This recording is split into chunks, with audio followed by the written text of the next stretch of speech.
If you're not following Stefan Molyneux over at Twitter right now, you're really kind of missing something. Maybe for the last month or so, he's really been on fire tweeting about race, IQ, and the fate of countries and individuals depending on what their IQ is. Of course, he's attracting a lot of pushback. And to me, it's amazing when the people who push back on Stefan Molyneux, most of it is in the form of, you are an idiot, you F-bomb. You are an idiot, you obscenity. You are an idiot, you vulgarity. You don't know anything, you whatever.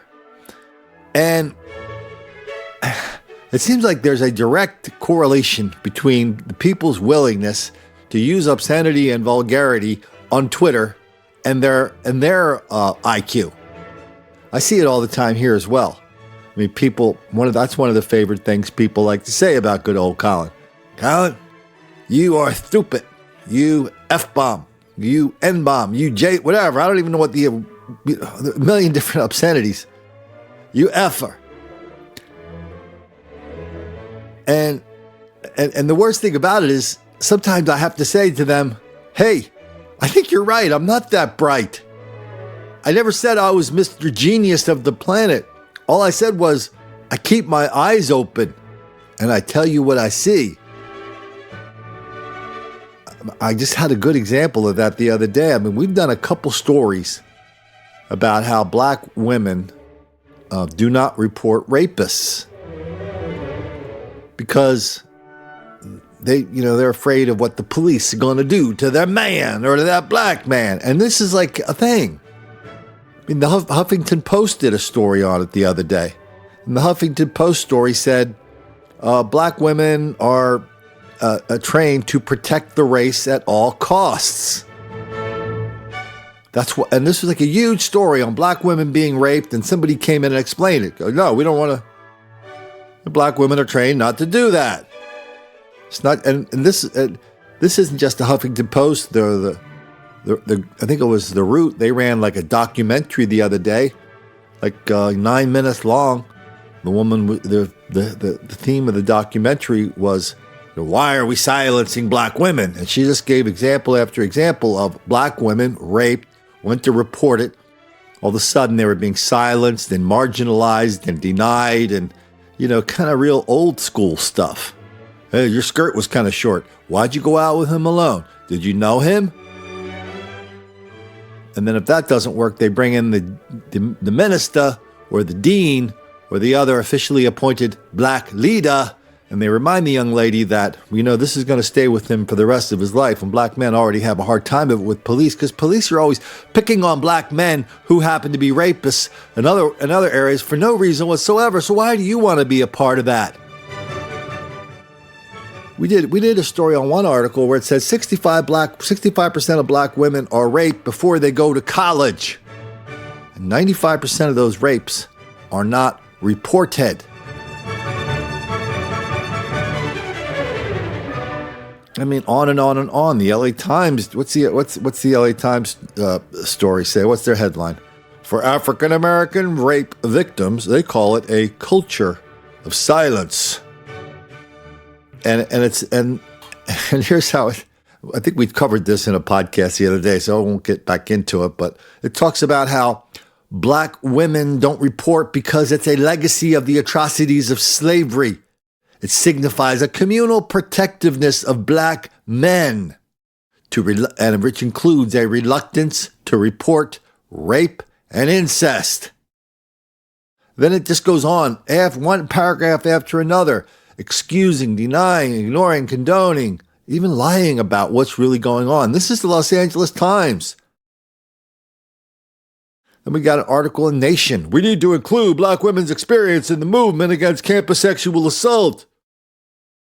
This is just a few months ago, where they're talking about black women not turning rapists in, but when they do, the enormous pressure they are put under not to do it. That includes women at black colleges.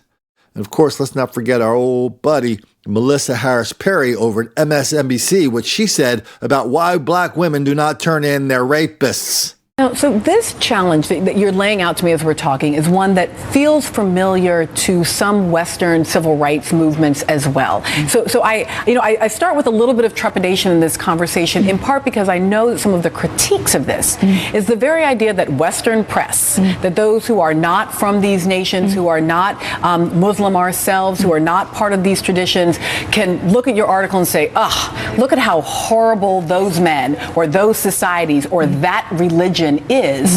And it's something, it's part of why, for example, we have an underreporting of rape and domestic violence in African American communities, because we know the violence enacted on black men by police, so we often don't call, right? And so we've done 2 or 3 of these stories, but really I was, until recently, probably until this morning, I really just kind of kept it narrow, like, okay, it's just a rape thing, it's just a woman thing, it's just a man thing, it's a black woman thing. But really, this is the one area where we really expose the reluctance of black people to take responsibility for their own lives and blame stuff on other people. I mean, we talk about it, crime is the new black entitlement. Apparently, a rape is the new black entitlement. But see, it's not just about rape, is it? I mean, it's the same excuse. It's the same story for every single damn crime. What about that? A black kid was burglarizing a home in Miami. Anybody remember that? He's in the home. He comes out of the home. He's in the home. The homeowner races. I think it was a woman. She had a gun. She saw him. They have a confrontation. She kills him. I'll try to find that clip, but if I don't find the clip, do you remember what his sister, this 15-year-old sister said? She said, well, if you have to understand the point of view of the hood, where is he going to get his money? Last night, Miami-Dade police say the D.A. Dorsey Technical College student burglarized a home south of 79th Street near I-95, just blocks away from where he lives. Detectives say the 54-year-old homeowner was alerted of the break-in by her security system. With officers already on their way, she rushed home to check things out, and police say she was armed. She observed a subject exiting the home through the rear. According to detectives, there was a confrontation and one shot was fired. Johnson was pronounced dead at the hospital. Hey, what's wrong with her? She did not have to shoot him. There's no reason that she should have waited until after he walked out the yard to try to shoot him. If she called the police already, then why would she shoot him? Relatives say they don't believe Johnson stole anything from the home, but detectives would not confirm that. You have to understand, you have to look at it from every child's point of view that was raised in the hood. How he gonna get his money to have clothes to go to school? How he gonna get his money to have clothes to go to school? How he gonna get his money to have clothes to go to school? I mean, she could have been talking about rape, murder, whatever. It's the same damn thing. Stitches for snitches, witness intimidation, Bronx juries. We did a story, NCIS, 48 hours, 2 white kids in the Navy, in a car, stopped to take a piss. 5 fellas saw them, kidnapped them, beat them, raped her, killed both of them. Put them on trial, one by one. The first one goes to trial. Prosecutor steps out for a minute. She steps back in. The verdict is being read. She said she thought she was in the wrong courtroom. This kid was found not guilty of all the murder charges. And they later found out it was because a black woman on the jury, this is on national TV, they said this. A black woman on the jury walked into that jury room and said, I'm not voting to put another black man in jail. It's called a Bronx jury. This is something, an expression lots and lots of black lawyers know. Lots of black criminals know. Get a black jury, your chances of being convicted are going to plummet.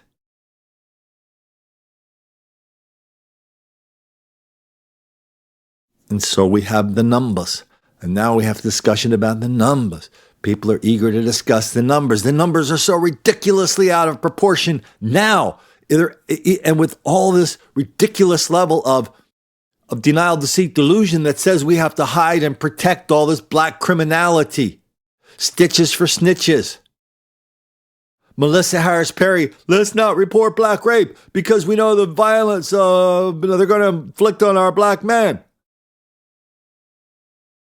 Boy, if you're not going to report a black rapist, who will you report? Who will you report? Somebody you're a man or a woman, you know that somebody is raping people. A black person is raping black chicks. White men don't rape black women. It's not a thing. The other way is a thing by a factor of thousands to one. And so if you know that's going on, how sick do you have to be? How infected with racial sickness do you have to be to say, I'm not going to turn him in because I don't think he's going to be treated very well by our racist cops and criminal justice system. Right on, brother. Eldridge Cleaver used to call rape a revolutionary act. Rape on white women, a revolutionary act. Said that in Soul on Ice, a book every college kid for 10 years read.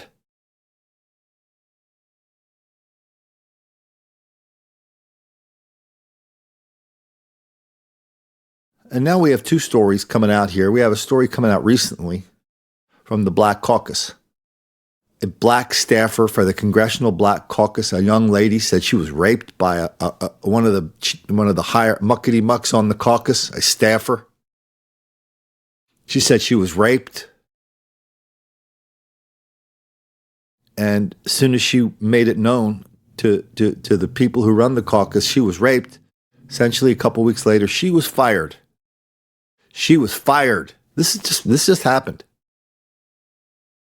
They fired her. Sheila Jackson Lee, the big black chick at the head of the Congressional Black Caucus. I think she was a congresswoman from Texas. Fired her.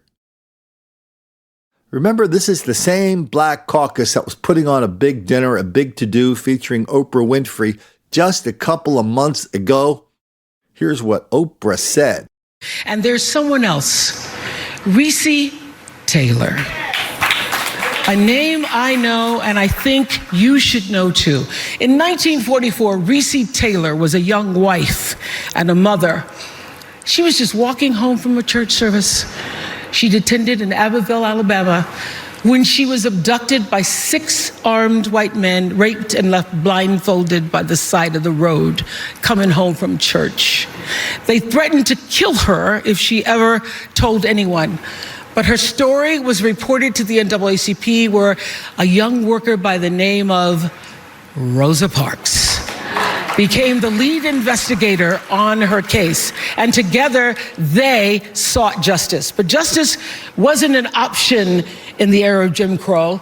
The men who tried to destroy her were never persecuted. Recy Taylor died 10 days ago, just shy of her 98th birthday. She lived, as we all have lived, too many years in a culture broken by brutally powerful men. For too long, women have not been heard or believed if they dared to speak their truth to the power of those men. But their time is up. Recy Taylor, the hero, the woman who would not be silent in the face of rape. Isn't it weird? If you want an example of white on black rape, you have to go back 75 years. 75 years. And you come up with one. I mean, normally in these kind of situations, you say, well, something happened in 1944 and something happened in 2017. That's a pattern. But they can't even come up with the tail end of that pattern. And so while they're bringing attention to this unbelievable problem of white on black rape, black people around the country are in denial, deceit, delusion about black on black rape in their own neighborhoods. And nobody's saying a damn thing. Oh yeah, and I forgot to do the punchline to that Root story. The story from Root, it was a video documentary where they talked about how these women are being raped and silenced and nobody's talking about it, blah, blah, blah. About 5 minutes into it, the chick figured out why it was happening. And by coincidence, it's the exact same reason the chick who wrote a book that we talked about a few weeks ago from Morgan State, she's talked about why so many black parents beat their children. She wrote a book about it, a black woman. Turns out the reason for beating black children is the same as raping black women. It's white racism. You sick bastards. Yeah, okay, I know. What is it now? You're going to give me one of the big three excuses now? A, it didn't happen. You can't really play that anymore. There's too many victims, videos, 911 calls, police reports, witnesses. White people do it too? Go ahead. Had somebody say that the other night on one of my channels, I think Twitter. He goes, yeah, white people are doing this all the time too. Just go to Google and look it up. I mean, come on, man. You're making that up. There's nothing on Google. You can't make up Google stories. But the third one is the one that resonates, even if people don't say it that much. The third reason for this black on white crime that's wildly out of proportion, the third reason is, well, damn it, white people deserve it. I mean, how could you say a white guy doesn't deserve getting conked on the head if somehow a black chick's getting raped and she deserves it? I mean, it's not wow. I mean, if you're going to go around telling people, yeah, it's okay to rape black women, what do you give a damn about some old white dude that gets conked on the head and maybe dies because he hits his head on the curb? That's real talk about real life. And Oprah sitting up there weaving her little fantasies about white on black rape. All right, let's get away from Oprah for a minute. Oh, you know what? I forgot to tell my Oprah story. I was supposed to be on Oprah. Remember this? I've told you this story before about how I got a black guy out of prison. He was convicted. He was accused of trying to kill his white girlfriend. This is in Encinitas, California. The guy's name is Kelvin Wiley. You can look up the case. He eventually was convicted of assault. I showed the crime never took place, and the girl had tried to frame her another boyfriend for the exact same thing a year before. Got this guy out of prison. Anyway, one day I was up in Big Bear, California, doing a little skiing with my kids. I pick up a message on my phone, and it's Oprah's show. They go, hey, we want to fly you out to Chicago with Kelvin Wiley, that was the victim, and Nikki DiGiovanni, that's the woman who accused Kelvin of trying to kill her. I said, oh, hell yeah, I'll be down with that. So, I made big plans to go to Chicago, the whole thing. A couple days before the show was about to tape, get a call from the Oprah gang. Oh, well, we got to cancel the show. The woman doesn't want to be on the show. The woman's name was Nikki DiGiovanni. And she didn't want to, she maintained this thing was the truth during the whole episode, which it was not. So anyway, that was my Oprah, almost my close brush with Oprah. On this channel, I podcast, and in their videos and articles, I don't really do the, hey, if we don't get this or we'll get this kind of help or that kind of help by 5 o'clock today, we're going to shut the whole thing down. The Jimmy Swaggart, the whole ship's going down unless you get in there with a bucket. I just try to focus on the material. I try to leave the external drama out of it because, the rules for talking about race and racial violence, there are no rules for it. Except for don't do it. So we're always kind of a new ground here. So I just don't want to bring in all sorts of stuff that we might bring into another kind of internet project. But at the same time, so that's what we normally do. I don't normally tell a lot of people, okay, now the marketing people call it a call to action. Here's your call to action.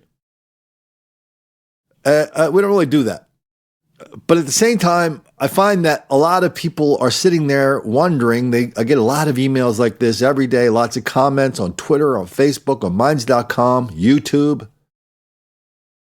A lot of comments all over the internet. Like, hey, what can we do, Colin? What can we do? And I think a lot of people are expecting some 87-point plan all laid out in a 500-page document. No, because all those 87-point plans have already been tried and do not work. They usually make things worse. So we don't do the plans. And I think other people are going, Colin, when are we going to march on Washington? You're going to lead us in a march, Colin. No, we're not going to do that either. I'm not a marcher. I'm just a guy who keeps his eyes open and tells you what's happening. But there are lots of things you can do. I mean, you guys can do any of those things that you want. My attitude is, yeah, let 1,000 flowers bloom. But if you want to help what we're doing right here, I mean, let's just talk about a few simple things that you can do. They might even sound trivial. I'm telling you, they're not. If you see a podcast or a story or a video, one of my videos, whether it's on Twitter or on my website or on Facebook or Minds or YouTube, just like it and share it. Like it and share it. Leave a comment.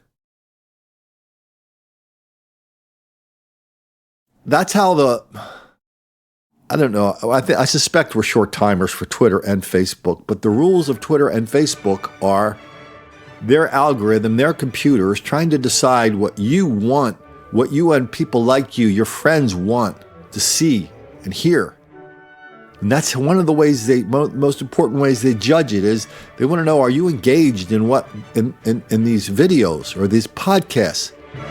The only way they can measure that is, do you like it? Do you share it? Do you comment on it? Sometimes they'll even measure how long you're engaged with something. That's how they know how important it is to you and how to send it into your timeline, into the timeline of other people. So all those things are really important. A lot of people send me stories. I love getting local stories from people around the country. A lot of people share the stories. There's a bunch of people. I should put them in an email one of these days. There's a lot of people now that are posting the videos that I post on Minds.com or on Facebook, and they're taking them and putting them back on YouTube. And I'm amazed. I think my YouTube videos, I think they get more traffic on YouTube over there than they get on my own channel, which is great by me.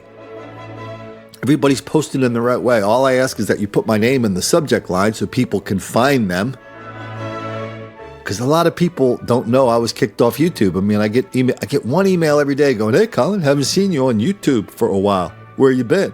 So I gotta go into this long thing. So even though I've kind of posted about it a lot. But that's okay. It kind of shows what this channel is and what these videos are. We have a lot, and this podcast is. A lot of people just come in and out. So they'll watch for 6 weeks and they'll come back 6 months later and they kind of get it. But even though they're not watching these videos for a few months or they take some time off, they're talking about them. If it comes up there at work, they're telling their friends, hey, check out that video from Colin Flaherty. That's an enormously important thing to do. And one of the things you guys taught me is some people even want to go further than that. And that really opened up my eyes to how much more I could do as long as I had more people with me. That means people they're making contributions to my PayPal account. I got kicked off of Patreon for hate speech.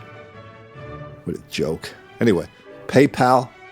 My PayPal account is paypal.me/Flaherty457. PayPal.me/Flaherty457. And I was watching a video the other day and the guy called it a tip. He said, hey, when you're done watching, leave me a tip. And so I think that's the way a lot of people think about it, which is fine by me. I mean, I get people help out with $1 or $5 or $10. Sometimes open up my PayPal and somebody put $100 in there. Wow. I wish, okay, here's the truth of the matter. I wish I could tell you that these videos, or I mean, the financial support, which is really good, of the viewers and listeners, is what keeps me going. But what really keeps me going is when people just write me a letter saying, Colin, your videos changed my life because I told my mom or dad or sister, brother, aunt, uncle, cousin, next door neighbor, myself, my wife, my kids. You opened our eyes to something that was threatening us and we didn't even know it. You're saving lives, Colin. And every time, no matter what you're doing, I don't care if you're going to the moon or you're making a movie or doing something like this. I mean, you go ups and downs, and you go up like, oh, this is the greatest in the world. And down, you go, well, I don't know if is it really worth my time anymore? And every time I'm on one of those down things, they're not very often, but I get there. I always get the exact instant I'm there, I open up my email, somebody's writing me a letter going, hey, Colin, you just saved my life. You are, you're really doing a great thing. So I'm grateful for all the support of all kinds. I mean, we really are in this together, aren't we? I couldn't do this channel without everybody sending me the videos. I couldn't do this channel unless you guys helped me stay alive with your contributions. I'm trying to get back to my books, but between, the little health challenge that I had and the urgency of these videos, I'm just having a little trouble getting the time and energy to do it, but I'm going to do it. I've got a couple books in the can. I just got to get to them. Here's my call to action. Go to my Twitter page, sign up for that. Go to my Facebook, sign up for that. Here's the most important thing you could sign up for. Absolutely the most important thing. My email account go to colinflaherty.com. There's a little box. Email, go in there, just fill out a little first, just put your email address in there. Boom, it automatically goes into my little magical thing where you can get emails from me. One of my buddies has a business, another part of the country. I'm supposed to be in my own little niche corner of the world, a marketing guru. So he called me up. I don't really do it that much anymore, but he's an old buddy. And he felt like he really needed something over the next 2 months to really boost his business for 2 months. And he had all these ideas about making videos and doing this and that. I said, okay, those are all good. But what's your email list look like? And he goes, well, I don't really have one. You got to have an email list. That's the most important asset your company has. Your clients, your friends, everybody that you've touched over the last several years, there's thousands of them. They have to hear from you. They have to know what you're doing. No matter what business you have, it's a business where you could do business with this guy once a month or something like that. It's kind of a car-related business. And I said, okay, you got to do that. Just do that. We'll make some, I'll show you how to do some videos, but do that. Let people know what give them some information. It's not just an advertisement. It's a piece of information about cars they need to have. They'll figure it out. And so that's the most important thing you can do. Get on my email list. Are you getting emails from me?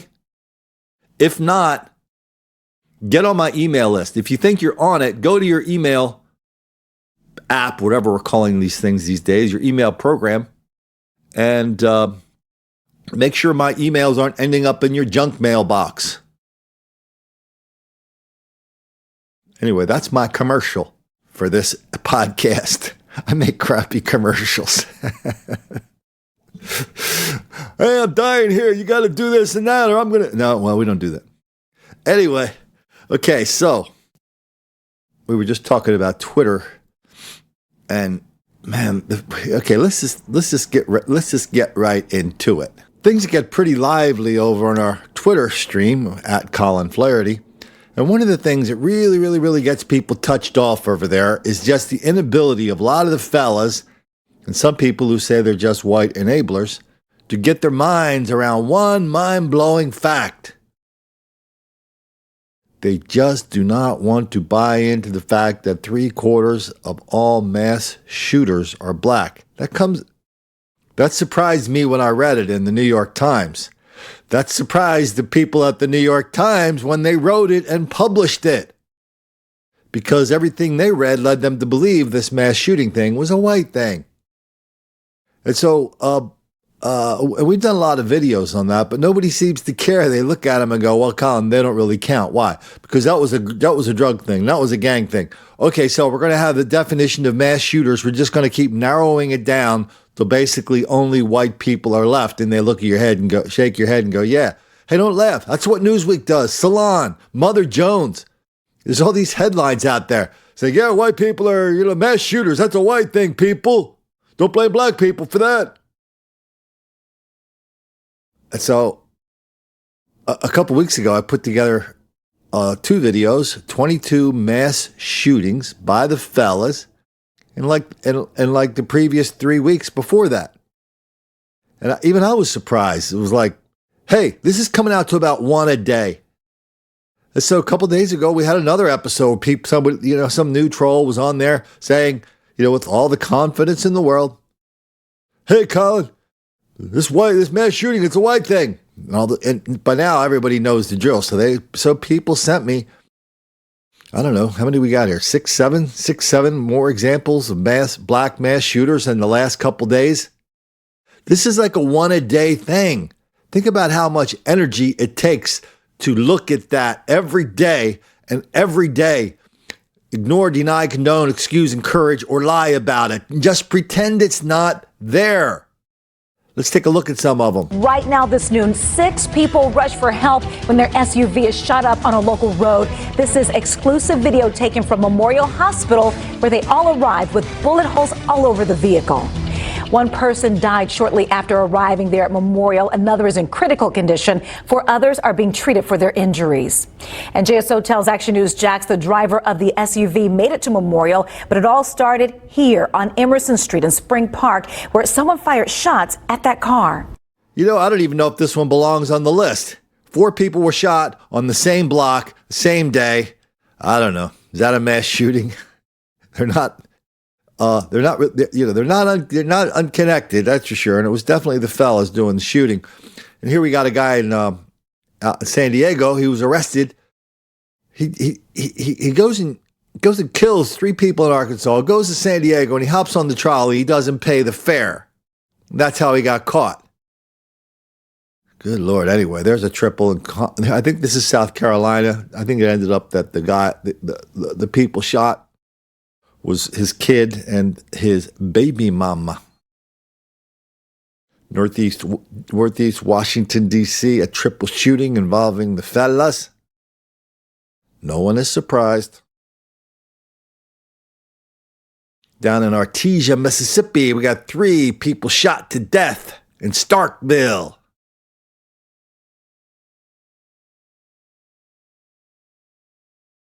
Why don't we head up to Chicago and then down to West Palm Beach? Here's what we know at this hour. 3 people have been shot. 1 had to be airlifted. And this all started as University police were responding to complaints about shots fired. Now, this was on Union Drive. University police found the 3 victims, 2 women and 1 man, shot outside the home at 731 Union Drive. Tonight, a mother's heart broken. Her son taken away from her. 2 teenagers murdered in West Palm Beach this weekend, and right now the gunman is still on the run.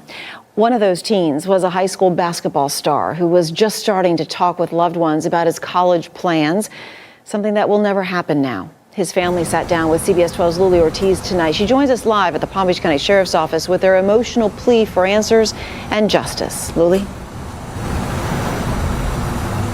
17-year-old Maltier Charles Jr., who goes by Mo, actually just took his senior photos. He was going to graduate high school in May, and tonight he was supposed to sign up to take the ACT exam for college. But he's not preparing for his bright future. Tonight, his loved ones are planning his funeral. I don't know how I will ever get through this. I feel like I can't even live anymore. I don't even know what to do. My son was a good boy. He didn't deserve to die. Aileen LaCroix describes the unimaginable pain she's enduring just hours after her 17-year-old son's life was cut short. Basketball was his passion. Mo Charles Jr. will never graduate high school or fulfill his dreams of playing basketball professionally. All he did was what most teens do, went to a party and never came back home. Mo's aunt, Wilnay, says he left a party early Sunday morning to avoid trouble with another group of teens. They say he was ambushed at Lake Belvedere Estates Park near West Palm Beach. So many gun casings. I mean, so it was literally like stuff that you use in the military. I want my baby back. I don't know I can live anymore. Boy, they say Mo fought until his last breath. At night at the scene, he died at the hospital.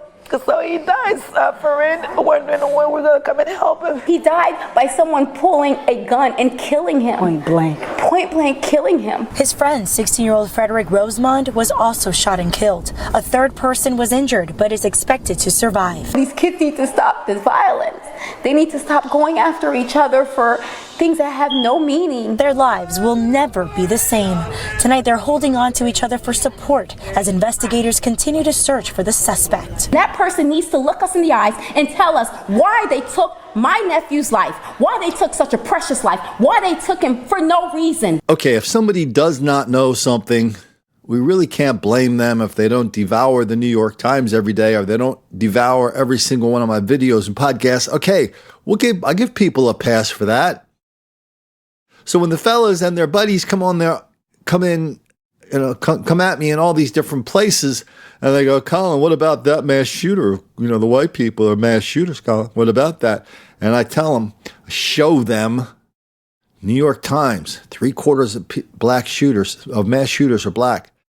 And I said, listen, it's happening in the last 2 weeks. We've got 10 cases in the last 2 weeks. This is a black thing.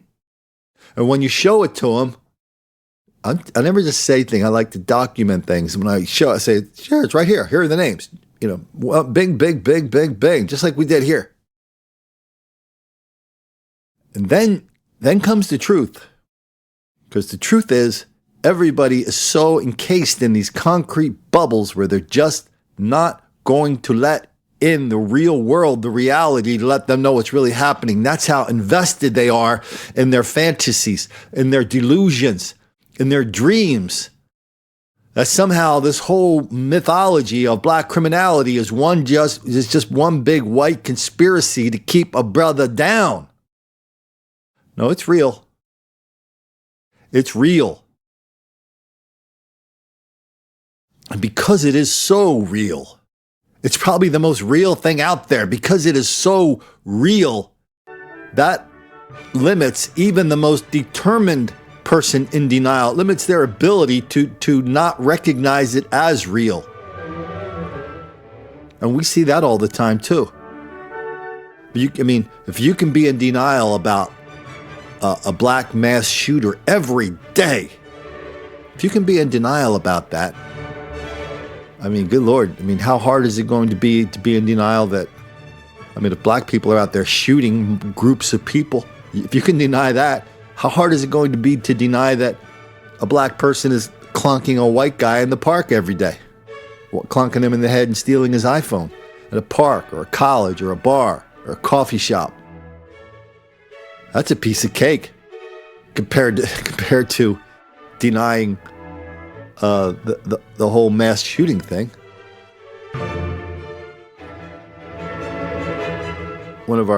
We did a video. We used this quote a bunch of times. It was 2 years ago at Christmas, down at the NBC affiliate, the black anchor and a local black college professor were doing just kind of a wrap up of all the episodes of, how relentless white racism and black victimization. And one of the guys said, being black is exhausting. No, the exhausting part is making up all these fairy tales to try to cover up for something that is transparently true. The truth is easy. It gets tiring when you have to carry around this big rock of responsibility for stuff you don't have any responsibility for, stuff you're assuming responsibility for reasons of your own, So then all of a sudden we've got anchors on TV carrying this rock of black criminality and trying to pretend that it's, something other than what it really is. Oh, that's not a rock, that's a feather. That's not a rock, that's a bird. That's not a rock, that's a, fill in the blank, the ridiculous blank.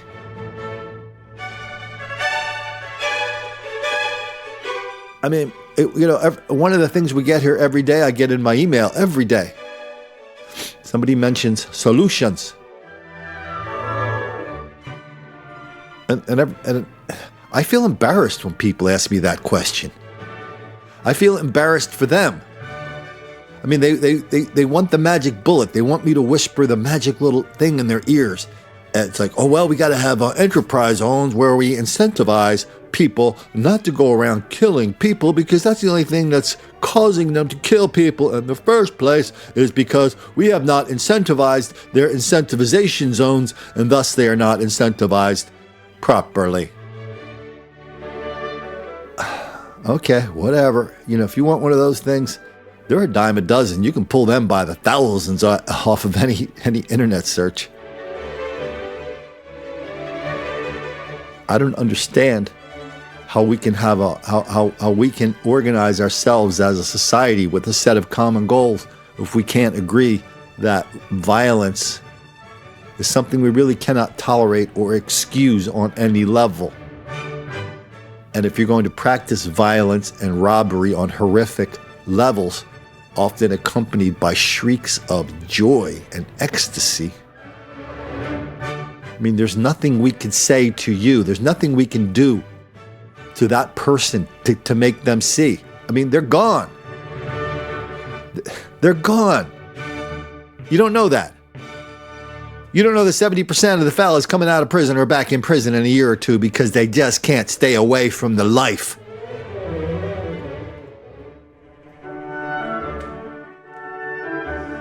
And so I'm okay with that. And yeah, it would be nice if we had prisons that were a little more civilized, a little more hospitable, a little more open to the possibility that you could be a civilized person. I'm okay with that too, but I'm not okay with pretending that not putting somebody in prison is the answer for something when they do something really bad. At that point, I don't really care about the predator. I care about the past victims and the future victims.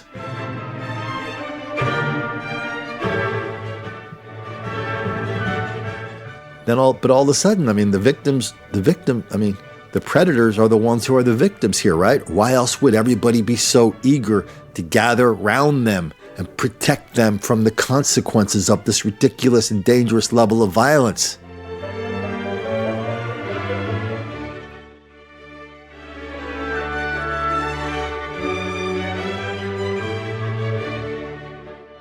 So if we want to have solutions, I'm sorry, I'm just not down with some long, ponderous academic discussion about solutions and causes. No.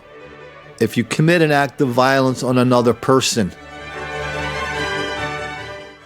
the time for talking is over. The time for you to get put in jail quickly and assuredly is now. Yes, I realize that that's not very fashionable. I realize a lot of people don't like that. And worst of all, I realize saying that makes the black kids angry.